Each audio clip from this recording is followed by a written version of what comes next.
Good evening guys. Welcome to my channel learn pro channel में आपका हार्दिक स्वागत है।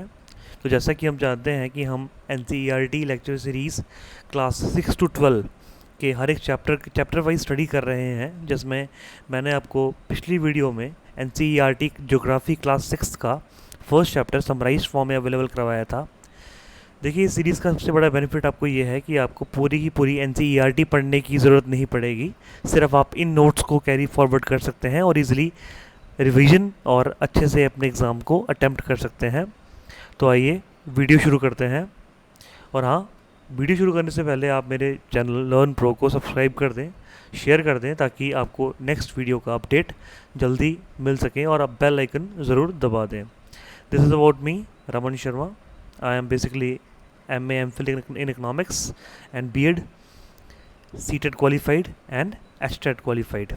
तो जैसा कि हमने अपनी पिछली वीडियो में NCERT ज्योग्राफी के first chapter earth in our solar system को देखा था, उसमें हमने बहुत सारे टॉपिक्स जैसे celestial bodies, planets, constellation, Saptarishi, north star, pole star और प्लैनेट्स की डेफिनेशंस और बहुत सारे प्लैनेट्स के बारे में हमने डिस्कस कर लिया था।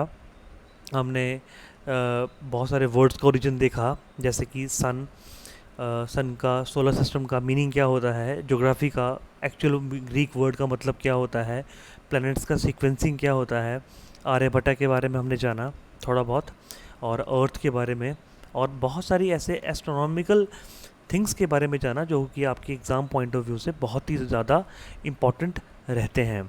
तो आज जो हमारा चैप्टर रहेगा वो बेसिकली आपका ज्योग्राफिक NCERT क्लास 6 का सेकंड चैप्टर रहेगा, जो कि बहुत बहुत इम्पॉर्टेंट है। हाँ, ये देखिए, ये चैप्टर है ज्योग्राफी NCERT क्लास 6 का।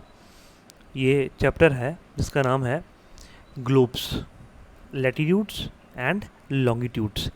देखिए, आपको एग्ज़ाम पॉइंट ऑफ व्यू से ही सिर्फ NCERT को पढ़ना होता है, पूरी किताब पढ़ने की ज़रूरत नहीं रहती। इसलिए मैंने सिर्फ उसमें से एक्सट्रैक्ट करके, नोट्स को एक्सट्रैक्ट करके बहुत ही इंपॉर्टेंट नोट्स आपके लिए प्रिपेयर करे हैं, तो आप इनको नोट्स फॉर्म में, वीडियो फॉर्म में कैरी कर सकते हैं। सबसे पहले तो जो आपका ये चैप्टर NCERT में से जो मैंने उठाया है, उस NCERT की जो चैप्टर की बिगिनिंग होती है वो इस तरह से होती है कि our planet earth is not a sphere, यानी कि जो हमारा प्लैनेट अर्थ है वो स्फेयर नहीं है। स्फेयर का मतलब होता है any round object like a ball, जैसे एक बॉल होती है वैसा हमारा प्लैनेट बिल्कुल नहीं है। अगर आपने मेरी पिछली वीडियो को देखा होगा तो मैंने आपको उसमें बताया था कि जो हमारा प्लैनेट है वो जियोइड शेप का है, यानी कि अर्थ लाइक शेप का है, मगर वो पूरी तरह से राउंड नहीं है, बॉल जैसा। ये कैसा है? It is slightly flattened. ये फ्लैटेंड है नॉर्थ और साउथ पोल की तरफ, ये थोड़ा सा फ्लैटेंड है, यानी कि फ्लैटेंड का आप हिंदी मतलब आप सभी जानते हैं कि ये फ्लैट है, चपटा है। अब जो सेकंड पॉइंट है वो आप देखेंगे, ग्लोब की डेफिनेशन क्या होती है। ग्लोब क्या है?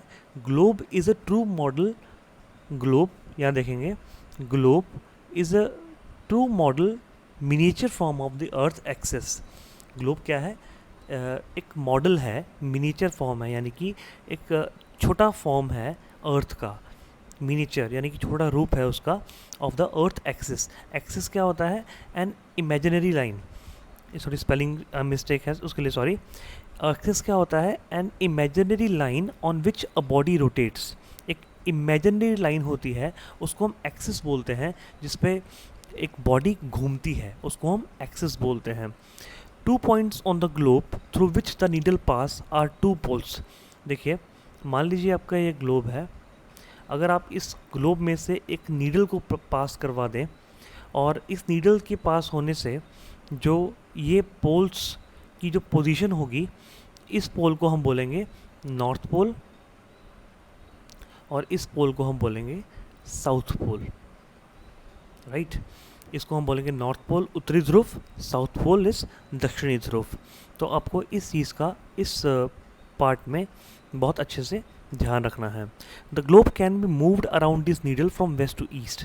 जो ये ग्लोब है ये वेस्ट टू ईस्ट एक नीडल के ज़रिए आराम से घुमाया जा सकता है, जैसे हमारी अर्थ मूव करती है। हमारी अर्थ भी आपको पता है वेस्ट टू ईस्ट ही मूव करती है, इसलिए इस बात का आप ध्यान रखिए। Real earth has no such needles. आप ऐसा मत मान लीजिएगा कि एक नीडल होती है, एक्चुअली सिर्फ ये आपको जो हमारे साइंटिस्ट हैं, जो हमारे इस फील्ड में काम करते हैं, ये सिर्फ मेजरमेंट के लिए उन्होंने अपनी कन्वीनियंस के लिए नीडल्स कहा गया है, और आपको सिर्फ उसके सिमिलरिटी बताने के लिए नीडल्स वर्ड का प्रयोग किया जाता है। It moves around its axis. जो अर्थ होती है वो अपने एक्सेस में घूमती है, जो कि एक इमेजिनरी लाइन होती है। इमेजिनरी मतलब जो असली में नहीं होती, मगर इसको एक कन्वीनियंस के लिए सोचा जाता है। Another imaginary line running on the globes divides it into 2 equal parts. एक और इमेजिनरी यानी कि काल्पनिक लाइन होती है जो हमारे ग्लोब को 2 इक्वल पार्ट्स में डिवाइड करती है। मान लीजिए ये एक लाइन है जो हमारे ग्लोब्स को 2 इक्वल पार्ट्स में डिवाइड करती है, इसको हम बोलते हैं इक्वेटर। इसको बोलते हैं इक्वेटर। ये असली में कोई लाइन नहीं होती, ये सिर्फ जोग्राफर्स ने अपनी कन्वीनियंस के लिए, अपनी सहूलियत के लिए इस लाइन को एक काल्पनिक लाइन माना है जो हमारे अर्थ को 2 पार्ट्स में डिवाइड करती है। इसको हम इक्वेटर बोलते हैं। और जो इक्वेटर होती है, जो ऊपर का भाग होता है उसको नॉर्दर्न हेमिस्फीयर कहा जाता है, और जो निचला भाग होता है उसको सदर्न हेमिस्फीयर कहा जाता है। यानी कि आप याद रखेंगे, जो हमारी इक्वेटर होती है वो हमारे ग्लोब को 2 हिस्सों में डिवाइड करती है, एक नॉर्दर्न हेमिस्फीयर और एक सदर्न हेमिस्फीयर। इतना आप याद रखेंगे। देखिए NCERT में आपको खास बात, जो मैंने नोट्स आपको अवेलेबल कराए हैं उसमें आपको सिर्फ ये ध्यान देने की ज़रूरत है कि आपको सिर्फ पॉइंट्स बाय पॉइंट्स फटाफट प्रिपेयर करना होता है, ना कि पूरे का पूरा चैप्टर पढ़ना होता है। तो मैंने सिर्फ इंपॉर्टेंट पॉइंट्स वहाँ से पिकअप किए हैं। आप अगर ये पॉइंट्स भी अच्छे से करके जाएंगे तो आपको NCERT पढ़ने की ज़रूरत नहीं पड़ेगी, क्योंकि मैंने NCERT से ही ओनली इंपॉर्टेंट पॉइंट्स वहाँ से ड्रॉ करे हैं। राइट, आगे चलते हैं। They are both equal halves. जो ग्लोब होता है उसको जब इक्वेटर 2 हिस्सों में डिवाइड करती है तो ये इसको इक्वल हाफ्स में डिवाइड करती है, यानी कि नॉर्दर्न हेमिस्फीयर को और सदर्न हेमिस्फीयर को इक्वल पार्ट्स में डिवाइड करती है। Therefore equator is an imaginary circular line and very important reference point two locate places. Equator का काम क्या होता है, ये हमारी ग्लोब पे, हमारी पृथ्वी पे बहुत सारी जगह की लोकेशन बताने में हमारी हेल्प करती है। All parallel circles from the equator up to the poles are called parallels of the latitude. देखिए, अगर मान लीजिए हमारा ग्लोब है, इसमें ये इक्वेटर है और इसमें बहुत सारी ऐसी आपको हॉरिजॉन्टल लाइंस दिखाई देंगी जो पोल्स तक जाती हैं। इसको हम पैरेलल्स बोलते हैं। इसको हम क्या बोलते हैं? इसको हम पैरेलल्स बोलते हैं। अगर मैं थोड़ा स्पीड में जा रहा हूँ तो मुझे कमेंट में बता दीजिएगा कि काफ़ी स्पीड में हो गया था, मैं थोड़ा स्लो कर लूँगा। मगर आपको इसमें सिर्फ इम्पॉर्टेंट पॉइंट ये याद रखना है कि जो लैटिट्यूड्स होते हैं वो ग्लोब में हॉरिजॉन्टली पैरेलल मूव करते हैं, जो कि पोल्स तक जाते हैं। इनको हम बोलते हैं पैरेलल्स ऑफ लैटिट्यूड। इनको हम बोलते हैं parallels of latitude. Latitudes are measured in degrees. Latitudes को हम डिग्रीज़ में मेजर करते हैं। देखिए, अगर आपको नोट डाउन करना है तो आप वीडियो को कभी भी पॉज करके इनके नोट्स भी फॉर्म अप कर सकते हैं, और अगर आप चाहें तो मुझे कमेंट में मेंशन करिएगा कि मैं आपको इसकी PDF फॉर्म्स भी अवेलेबल करवा सकता हूँ easily. The equator represent the 0 degree latitude. जो हमारा इक्वेटर होता है वो 0 डिग्री लैटिट्यूड को दर्शाता है। एग्जाम में क्वेश्चन आ सकता है हमारा इक्वेटर किस डिग्री लैटिट्यूड को दर्शाता है, वो लैटिट्यूड होता है 0। Since the distance from equator to either of the poles is 1/4 of a circle round the earth. मान लीजिए एक सर्कल है, राउंड का अर्थ है, ये एक गोला है, धरती हमारा एक गोला टाइप होता है। मान लीजिए ये 360 डिग्री है, और जो हमारी इक्वेटर है उस इक्वेटर से नॉर्थ पोल या साउथ पोल का जो डिस्टेंस है वो लगभग 1/4 है, यानी कि 1/4 है। तो अगर आप 360 का 1/4 निकालेंगे तो वो होता है 90 डिग्री। कितना होता है? 90 degree. 90 degree north latitude marks north pole. तो 90 डिग्री नॉर्थ में नॉर्थ पोल होता है और 90 डिग्री साउथ में साउथ पोल होता है। मुझे होप है कि आपको ये समझ में आ रहा होगा। नहीं आ रहा होगा तो प्लीज़ मुझे कमेंट में लिख के ज़रूर बताइएगा। इस तरह से मैंने इसका कुछ एग्जांपल दिया था, आगे देखेंगे। As such all parallel north of equator are called north latitude. जो इक्वेटर के नॉर्थ में जितनी भी पैरेलल्स होती हैं, पैरेलल्स मैंने आपको बताया था हॉरिजॉन्टल लाइंस, जो कि पैरेलल होती हैं उनको हम नॉर्थ लैटिट्यूड बोला जाता है, और जो इक्वेटर के साउथ में पैरेलल्स होती हैं उनको हम साउथ लैटिट्यूड के नाम से भी जानते हैं। देखिए, आपको मैंने वीडियो के स्टार्टिंग में बता दिया था कि बहुत इंपॉर्टेंट पॉइंट्स ही हमें पढ़ने होते हैं, इसी को हमने रिवाइज़ करना होता है। इसलिए मेरा ये एम है कि आप बहुत इंपॉर्टेंट पॉइंट्स को ही अपने एग्ज़ाम में कैरी फॉरवर्ड करें, और ये सारे पॉइंट्स मैंने एनसीईआरटी से ही as such copy and paste किए हैं, मगर सारे नहीं किए जो कि आपके एग्ज़ाम के लिए इंपॉर्टेंट है, सिर्फ वही मैंने यहाँ पर कॉपी एंड पेस्ट किए हैं, और अब मैं आपको ईजी से ईजी लैंग्वेज में समझाने की कोशिश कर रहा हूँ। इस डायग्राम को चाहे तो आप पॉज करके देख सकते हैं, मैं आपको इस डायग्राम को थोड़ी ही देर में एक्सप्लेन कर दूँगा। इसमें जो जो पॉइंट्स हैं वो आपको बता दिए जाएंगे, सिर्फ आप यहाँ देख सकते हैं। मैं थोड़ा सा इसको जूम कर दूँ, थोड़ा जूम कर लेते हैं, या ऐसे भी ठीक है, आपको अगर दिख रहा है तो ऐसे भी ठीक है। तो आप यहाँ देख सकते हैं सॉरी कि आप यहाँ देख सकते हैं कि ये एक ग्लोब है। इस ग्लोब के अंदर आप देख पाएंगे कि इक्वेटर ने पूरे ग्लोब को 2 हिस्सों में डिवाइड कर रखा है, north pole and south pole. इस पर थोड़े से और पॉइंट निकलते हैं, मैं आपको आगे बताता हूँ। आगे देख लिए, beside the equator 0 degree, the North Pole 90 degree north and south Pole 90 degree south, there are 4 important parallels of latitude. North Pole और साउथ पोल के अलावा भी 4 और पैरेलल ऑफ लैटिट्यूड होते हैं, जिनके नाम है, पहला Tropic of Cancer. Tropic of Cancer रहता है 23.5 नॉर्थ इन नॉर्दर्न हेमिस्फीयर। देखिए आप ग्लोब में, आप देखिए, सॉरी यहाँ देखिए ग्लोब में आप आपको यहाँ दिखाई देगा ये ट्रॉपिक ऑफ कैंसर, ये नॉर्थ पोल की तरफ ऊपर को इक्वेटर से नॉर्थ की साइड में 23.5, और ये ट्रॉपिक ऑफ कैप्रिकॉन 23.5 साउथ में ये रहती है। इसको आप डायग्राम को चाहे तो पॉज में या एनसीईआरटी की बुक से भी आप रेफ़र कर सकते हैं, आपको दिख जाएगा। उसके बाद होता है, देखिए, Tropic of Cancer 23.5 north and Tropic of Capricorn 23.5 south in the southern circle. और आर्कटिक सर्कल जो होता है वो नॉर्थ ऑफ इक्वेटर में होता है, कितना होता है 66.5 डिग्री नॉर्थ ऑफ इक्वेटर, और Antarctic circle 66.5 south of equator कहलाता है।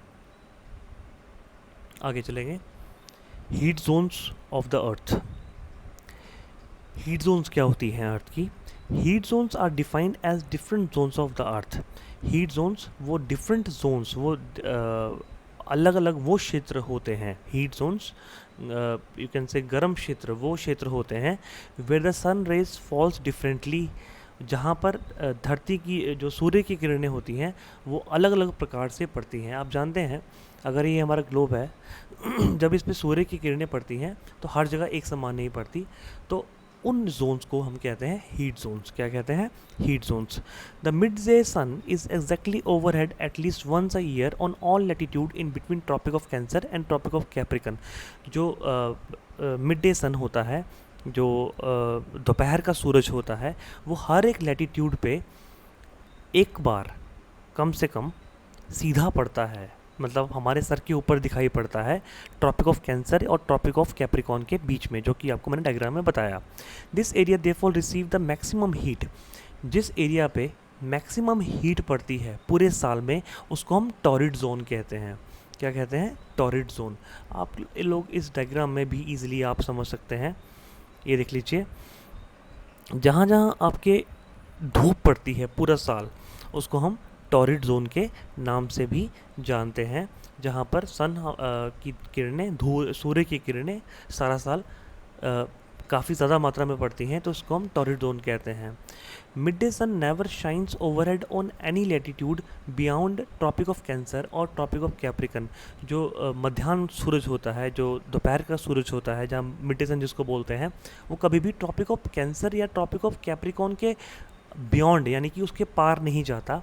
हमेशा ये जो एंगल ऑफ सन रेज, जो धूप की किरणों का जो एंगल होता है, वो हमेशा पोल्स की तरफ कम होता जाता है, यानी कि डिक्रीजिंग ऑर्डर में। The angle of sun rays goes on decreasing towards the pole. जो एंगल होता है सन रेज का, वो पोल की तरफ डिक्रीजिंग ऑर्डर में चला जाता है, डिक्रीजिंग ऑर्डर में चलता रहता है हमेशा। जब भी ये पोल्स की तरफ जाएगा, धूप की जो किरणें हैं वो पोल्स की तरफ जाएंगी, वो हमेशा कम होती चली जाती हैं, डिक्रीजिंग ऑर्डर में चली जाती हैं। As such areas bounded by the Tropic of Cancer and Arctic Circle in northern hemisphere and Tropic of Capricorn and Antarctic Circle in southern hemisphere have moderate temperatures. अब ऊपर हमने पढ़ा टॉरिड जोन में maximum heat area, but Tropic of Cancer and Arctic Circle in northern hemisphere, ये Arctic Circle, ये Antarctic Circle, have moderate temperatures. इनका क्या होता है, मॉडरेट, यानी कि ना गर्मी रहती है ना ज़्यादा सर्दी रहती है। इनको हम बोलते हैं टेम्परेट जोन्स। क्या बोलते हैं, टेम्परेट जोन। तो एग्जाम में क्वेश्चन आ सकता है व्हाट आर टेम्परेट जोन्स, तो आप इजीली कर पाएंगे जहाँ पर ना गर्मी ना सर्दी, यानी कि मॉडरेट सा टेम्परेचर रहता है, उसको हम टेम्परेट जोन्स कहते हैं। Area lies between Arctic Circle and North Pole in northern hemisphere. Arctic Circle और नॉर्थ पोल के बीच में मैं इसकी बात कर रहा हूँ। And Antarctic Circle and south Pole, and Antarctic Circle and south Pole के बीच में जो एरिया होता है ये बहुत ठंडा रहता है, क्योंकि यहाँ पर जो धूप की किरणें हैं ज़्यादा नहीं पड़ पाती, इसलिए ये हमेशा धूप की किरणें हमेशा स्लांटिंग होती हैं, यानी कि बहुत टेढ़ी पड़ती हैं, इसलिए इनको फ्रिजिड जोन्स कहा जाता है। जहाँ फ्रिजिड जोन्स वो जोन्स होती हैं जो बहुत ठंडी रहती हैं, वेरी वेरी कोल्ड रहती हैं। हालांकि मैं थोड़ा सा यहाँ पर फास्ट ले गया, बट अगर आपको समझ नहीं आता है तो आप वीडियो को दोबारा रिवाइंड करके ईजिली देख सकते हैं, और फिर भी आपको डाउट्स क्लियर नहीं होते तो आप मुझे कमेंट्स में बता सकते हैं कि आपको कौन सा पार्ट समझ में नहीं आता। आई थिंक आपको लैटिट्यूड समझ में आ गए होंगे। लैटिट्यूड आपको समझा दिया मैंने कि ये जो हॉरिजॉन्टल लाइंस होती हैं ग्लोब के अंदर, इनको हम लैटिट्यूड्स कहते हैं। और लॉन्गिट्यूड्स क्या होते हैं, जो नॉर्थ से साउथ पोल के बीच में लाइंस ड्रॉ होती हैं, उनको हम लॉन्गिट्यूड्स कहते हैं। देखिए लैटिट्यूड चाहे लॉन्गिट्यूड हो, इनका काम क्या होता है, किसी भी जगह की लोकेशन को ट्रैक करना कि कौन सा लोकेशन किस जगह पर, कौन सी जगह किस जगह पर है। To fix a position of a place it is necessary to know something more than a latitude. देखिए अगर आपके पास सिर्फ लैटिट्यूड रहेंगे तो आप जगह तो जान सकते हैं, बट जगह की एग्जैक्ट पोजीशन नहीं जान पाते। बट अगर आपके पास लॉन्गिट्यूड भी रहेंगे तो आप जगह की एग्जैक्ट पोजीशन जान पाएंगे कि पॉइंट ए है वो कौन सी एग्जैक्ट जगह पर रहता है। तो लॉन्गिट्यूड का ये बेनिफिट रहता है कि हम उसकी एग्जैक्ट जगह की एग्जैक्ट पोजीशन जान पाते हैं। तो प्रिसाइसली मतलब एग्जैक्टली जगह की पोजीशन जानने के लिए कि कौन सी जगह कितने ईस्ट में है और कितने वेस्ट में है, हमें नॉर्थ पोल से लेकर साउथ पोल तक एक लाइन ऑफ रेफरेंस ड्रॉ करनी पड़ती है, जिनको हम बोलते हैं मेरिडियंस ऑफ लॉन्गिट्यूड। क्या बोलते हैं इनको, meridians of longitude. North Pole से लेकर साउथ पोल तक जो हम लाइंस ड्रॉ करते हैं इनको हम बोलते हैं meridians of longitude. I hope आपको इतना समझ में आ गया होगा। And distance between them in degree, और जो इनके बीच में जो डिस्टेंस होता है, लॉन्गिट्यूड लाइंस के बीच में जो डिस्टेंस रहता है, उनको हम बोलते हैं डिग्रीज ऑफ लॉन्गिट्यूड। क्या बोलते हैं, degrees of longitude. Each degree is further divided into minutes. हर एक डिग्री जो होती है वो मिनट्स में डिवाइड होती है, और हर एक मिनट सेकंड में डिवाइड होता है।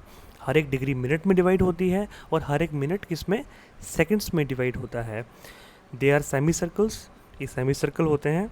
And distance between degree steadily poles towards, और जो इनका डिस्टेंस होता है वो पोल्स की तरफ कम होता चला जाता है। जो पोल्स की तरफ डिस्टेंस होता है, मतलब नॉर्थ पोल की तरफ जाएंगे तो जो इन लॉन्गिट्यूड का डिस्टेंस है वो कम होता चला जाता है और ज़ीरो हो जाता है पोल्स के ऊपर। एग्जाम में क्वेश्चन आ सकता है कि पोल्स के ऊपर ये जो लॉन्गिट्यूड का जो डिस्टेंस होता है, जो उनकी दूरी होती है, वो ज़ीरो हो जाती है जहाँ पर मेरिडियंस मीट करते हैं, अब बहुत सारे बच्चे पूछते हैं सर मेरिडियन क्या होता है, तो मैं आपको समझा दूँ कि मेरिडियन क्या होता है। एक इमेजिनरी नॉर्थ और साउथ लाइन होती है, मतलब मान लीजिए आप नॉर्थ से साउथ तक एक लाइन खींचें तो ये क्या होता है, मेरिडियन। तो मेरिडियन क्या करती है, ये कनेक्ट करती है ज्योग्राफिकल पोल्स को, आपस में कनेक्ट करती है, और इनको हम लॉन्गिट्यूड के नाम से भी जानते हैं। एग्जाम्पल दे रहे हैं आपको एनसीईआरटी में, जैसे 40th मेरिडियन अगर मैं बोलूँ तो ये लॉन्गिट्यूड कितना रहेगा इसका, 40 डिग्री ईस्ट और 40 degree west are of equal length. Thus it was difficult to number the meridians, इसलिए हमें हालांकि हम जो मेरिडियंस होते हैं इनको नापना, इनका नंबर कितना है वो बताना हमारे लिए मुश्किल है। और ये हर कंट्री में इतने सारे मेरिडियन होते हैं कि अगर हर एक कंट्री अपने मेरिडियन को लेकर चले तो टाइम की बहुत ज़्यादा प्रॉब्लम आ जाती है। इसलिए पूरे देश के साइंटिस्ट ने ग्रीनविच एक इमेजिनरी लाइन है। एग्ज़ाम एक बहुत बार है, सीटेट में, एचईएस में, आईएएस में बहुत बार ये क्वेश्चन आता है कि ग्रीनविच लाइन क्या होती है। तो ग्रीनविच मेरिडियन या ग्रीनविच लाइन एक इमेजिनरी लाइन है, एक काल्पनिक लाइन है जिसका 0 डिग्री लॉन्गिट्यूड होता है, और ये लंदन में एक जगह का नाम है जिसको हम एक लंदन में ग्रीनविच जो है एक जगह का नाम है जो एक इमेजिनरी लाइन है जिसको हम 0 डिग्री लॉन्गिट्यूड मान लेते हैं। As prime meridian the north south line at Greenwich is use to reference all other meridians of longitude. जो ग्रीनविच जगह पर जो नॉर्थ साउथ लाइन है उस लाइन से हम लॉन्गिट्यूड को मेजर करते हैं और इनको नंबरिंग दे देते हैं ईस्ट और वेस्ट में। और यहाँ पर क्या है, ब्रिटिश रॉयल ऑब्जर्वेटरी लोकेटेड है। एग्ज़ाम में क्वेश्चन आ सकता है कि ब्रिटिश ऑब्जर्वेटरी रॉयल ऑब्जर्वेटरी कहाँ पर लोकेटेड है, तो ये ग्रीनविच लंदन में लोकेटेड है। और इस मेरिडियन को हम बोलते हैं प्राइम मेरिडियन। इस मेरिडियन को क्या बोला जाता है, प्राइम मेरिडियन। और मैंने आपको बताया था मेरिडियन क्या होता है, इमेजिनरी नॉर्थ साउथ लाइन होती है, इसको हम मेरिडियन कहते हैं। इसकी जो प्राइम मेरिडियन की जो वैल्यू है वो 0 डिग्री लॉन्गिट्यूड होती है, and from it we count 180 degree eastward और 180 डिग्री वेस्टवर्ड। और इस 0 डिग्री प्राइम मेरिडियन से हम 180 डिग्री ईस्टवर्ड और 180 डिग्री वेस्टवर्ड मेजरमेंट करते हैं। The prime meridian and 180 degree meridian divide the earth into 2 equal halves. जो प्राइम मेरिडियन होती है और जो 180 डिग्री मेरिडियन डिवाइड होती है ये अर्थ को डिवाइड करती है 2 इक्वल पार्ट्स में, eastern hemisphere and western hemisphere. जैसे कि आपके इक्वेटर क्या करती है, नॉर्थ हेमिस्फेयर और सदर्न हेमिस्फेयर, वैसे ही आपकी जो मेरिडियन होती है वो 2 इक्वल पार्ट्स में डिवाइड करती है अर्थ को, एक ईस्टर्न हेमिस्फेयर और एक western hemisphere. Therefore longitude of a place is followed by letter E for the east and W for the west. और जो लॉन्गिट्यूड का जो जगह होता है वो हमेशा ईस्ट से ई यूज़ करते हैं और डब्ल्यू के लिए हम लोग वेस्ट को यूज़ करते हैं। It is however interesting to note that 180 degree east and 180 degree west meridians are on the same line. चाहे ईस्ट में ले लीजिए चाहे वेस्ट में ले लीजिए, अगर 180 डिग्री कोई आपको डिग्री दे रखी है तो वो चाहे ईस्ट में हो चाहे वेस्ट में हो वो सेम ही रहती है। आगे देखेंगे, the sun regularly rises and sets every day. जो धूप होती है वो रोज़ आती है रोज़ चली जाती है, इसलिए धूप को तो एक बेस्ट टाइम कीपर माना गया है। पुराने टाइम पे जब घड़ियाँ नहीं होती थी तो लोग धूप की दिशा देखकर ही ये बता देते थे कि इस टाइम पर टाइम कितना हुआ है। Local time can be reckoned by the shadow cast by the sun. जो लोकल टाइम होता है वो shadow cast by the sun, यानी कि जो धूप की जो छाया पड़ती है उससे भी टाइम का पता लगाया जा सकता है कि धूप इस टाइम क्या हुआ है, बट वो हमारे लिए इतना इम्पोर्टेंट अभी नहीं है। Which is the shortest at noon. जो आपको लिए जानना क्या ज़रूरी है कि जो धूप होती है दोपहर के समय, नून के समय शॉर्ट, उसकी जो धूप की छाया होती है वो शॉर्ट होती है, और सनराइज़ के समय सबसे धूप की छाया लंबी पड़ती है। ये थोड़ा सा आपको जानने की ज़रूरत है। When prime meridian of Greenwich has the sun at the highest point, जब ग्रीनविच लंदन में प्राइम मेरिडियन पे जो धूप होती है वो हाईएस्ट पॉइंट पे होती है, यानी कि लगभग जिसको 12 बजे भी बोल देते हैं, इसको मिड डे और नून जिसको कहा जाता है, तब क्या होता है, as earth rotates from west to east. जब earth west to east rotate करती है, those places east of Greenwich will be ahead of Greenwich time.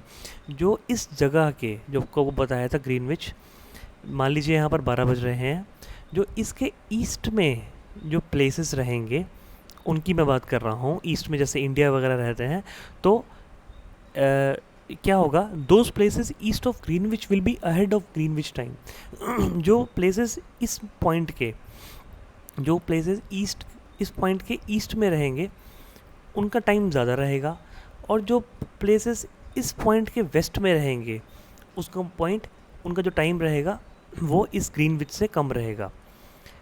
आपको पता है कि वर्ल्ड में अगर इंडिया में 12 बज रहे होते हैं तो यूरोप में कुछ और टाइम होता है, कनाडा में कुछ और टाइम होता है। तो इसलिए क्या माना गया है कि जो ग्रीनविच है, लंदन रॉयल ऑब्जर्वेटरी, इसके जो प्लेसेस ईस्ट में रहेंगे यहाँ पर टाइम हमेशा इस ग्रीनविच से ज़्यादा रहेगा, और जो इसके वेस्ट में रहेंगे इनका टाइम इस ग्रीनविच से कम रहेगा। वेस्ट विल बी, यहाँ देखिए लिखा हुआ है, east of Greenwich will be ahead of Greenwich time and west will be behind. अब देखिए इसका डिफरेंस कैसे कैलकुलेट किया जाता है। एग्ज़ाम में बहुत बार इंपॉर्टेंट क्वेश्चन ये बन के आ जाता है टाइम डिफरेंस का। अर्थ रोटेट्स 360 डिग्री इन 24 आवर्स। देखिए क्या होता है, जो हमारी अर्थ है ये 360 डिग्री घूमती है कितने टाइम में, तो 24 घंटे में। ये आपको सबको पता है कि हमारी अर्थ 360 डिग्री घूमती है 24 घंटे में। इसका मतलब क्या बनता है मैथमेटिकली कि 15 डिग्री होगा 1 घंटे में और 1 डिग्री होगा 4 मिनट में। इसको आप याद रखिएगा, 360 डिग्री अर्थ घूमती है 24 घंटे में, 15 डिग्री घूमती है 1 घंटे में, और 1 डिग्री घूमती है 4 मिनट में। Thus, when it is 12 noon and Greenwich, अगर मान लीजिए ग्रीनविच मीन टाइम लंदन में 12 बज रहे हैं तो क्या होगा, the time of 15 degree east. अगर हम बोलेंगे 15 डिग्री ईस्ट का आपको टाइम निकालना है तो आप इजीली क्या कर सकते हैं, 15 इंटू 4 कितना निकलता है, 60 minutes, 1 hour ahead of Greenwich time. इसका मतलब ग्रीनविच से अगर हम 15 डिग्री ईस्ट में देखें तो उसका टाइम कितना रहेगा, 1 वहाँ पर बज गया होगा। देखिए कितना इजी फार्मूला आपको बताया है एनसीईआरटी में कि ग्रीनविच मीन टाइम से हम कैसे किसी कंट्री का टाइम का फार्मूला, टाइम एग्जैक्ट टाइम निकाल सकते हैं। हमें बार बार घड़ी देखने की ज़रूरत भी शायद नहीं पड़ेगी, हमें सिर्फ वहाँ का डिग्री पता होना चाहिए कि कितना डिग्री ईस्ट में है। तो यहाँ दोबारा रिपीट कर दूँ, अगर वो 15 डिग्री ईस्ट में है ग्रीनविच के तो 15 इंटू 4 60 मिनट, यानी कि ग्रीनविच मीन टाइम के अगर 15 डिग्री ईस्ट में हम जाएँ तो वहाँ पर 1 घंटा आगे मिलेगा। यानी कि अगर ग्रीनविच में 12 बज रहे होंगे तो ईस्ट में कितना बज रहा होगा, यहाँ पर 1 बज रहा होगा।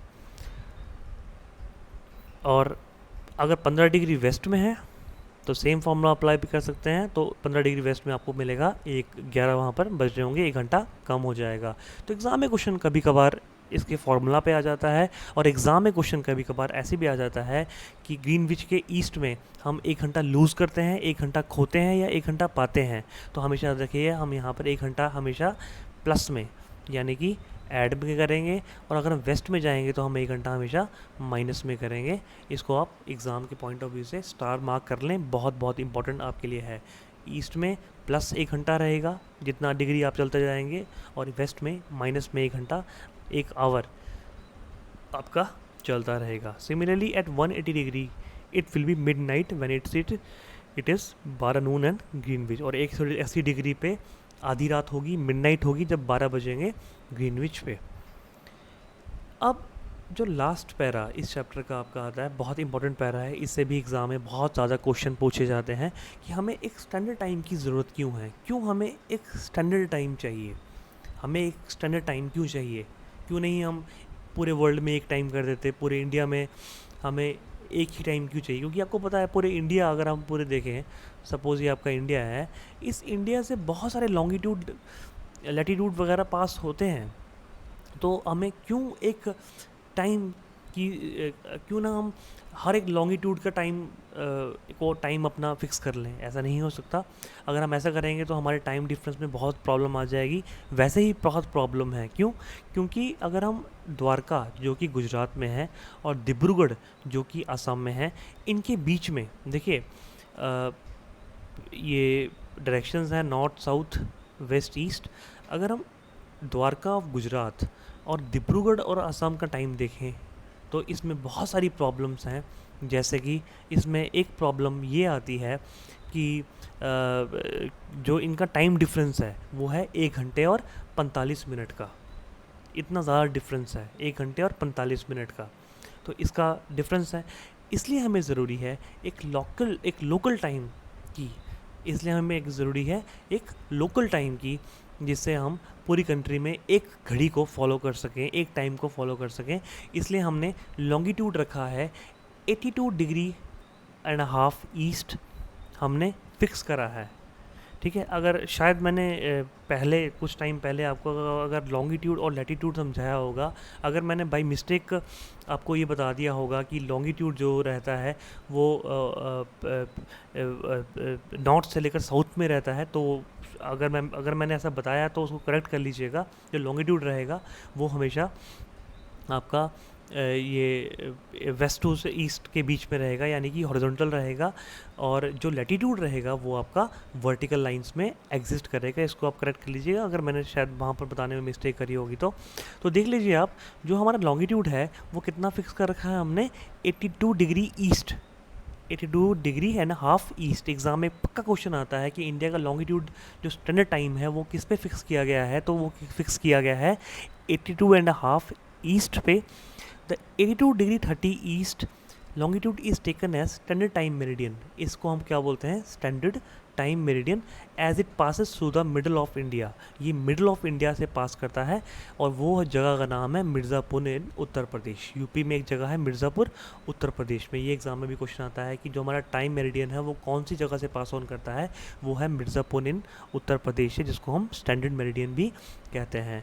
This local time at this meridian is taken as standard time for the whole country. Standard meridian Mirzapur and Uttar Pradesh के अलावा मध्य प्रदेश, छत्तीसगढ़, उड़ीसा और आंध्र प्रदेश से भी पास करता है। ये भी आपको एग्ज़ाम में बहुत तरीके से याद करना होगा। तो thank you so much guys. इस वीडियो को लाइक करें, शेयर करें, सब्सक्राइब करें और बेल आइकन को ज़रूर दबा दें ताकि आपको नेक्स्ट वीडियो टाइम पे मिल सके। और देखिए आप, मैं जो नेक्स्ट वीडियो है इसी ज्योग्राफी की 6 to 12 ज्योग्राफी, हिस्ट्री, सिविक्स जो भी आपका है वो सारा मैं इसमें कवर कर रहा हूँ। बट फ़िलहाल आज हम ज्योग्राफी सीरीज़ कंटिन्यू कर रहे हैं। तो नेक्स्ट वीडियो में आपको मैं चैप्टर 3 मोशंस ऑफ अर्थ के बारे में समराइज्ड फॉर्म अवेलेबल करवाऊँगा। और अगर आप ध्यान से मेरे इस लैपटॉप को देखें तो देखिए मैंने पूरी ज्योग्राफी 6th क्लास की सिर्फ 29 पेजेस में समराइज कर दी है। और अगर आप एनसीईआरटी में पूरी ज्योग्राफी पढ़ने बैठेंगे तो 100 से ऊपर पेज चले जाएंगे। तो बेटर है आपको ऐसे तरीके की जिसमें आप एनसीईआरटी में बहुत कम टाइम में ज़्यादा से ज़्यादा पढ़ सकें।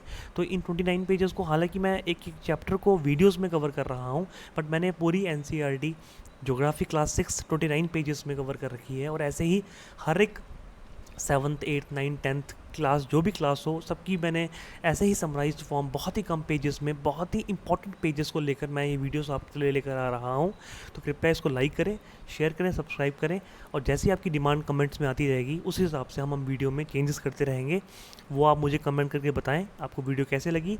लाइक करें, शेयर करें, सब्सक्राइब करें और बेल आइकन को दबाना ना भूलें ताकि नेक्स्ट वीडियो आपको जल्दी से मिल सके। Thank you so much. Signing off, this is me, Raman Sharma. Thank you so much.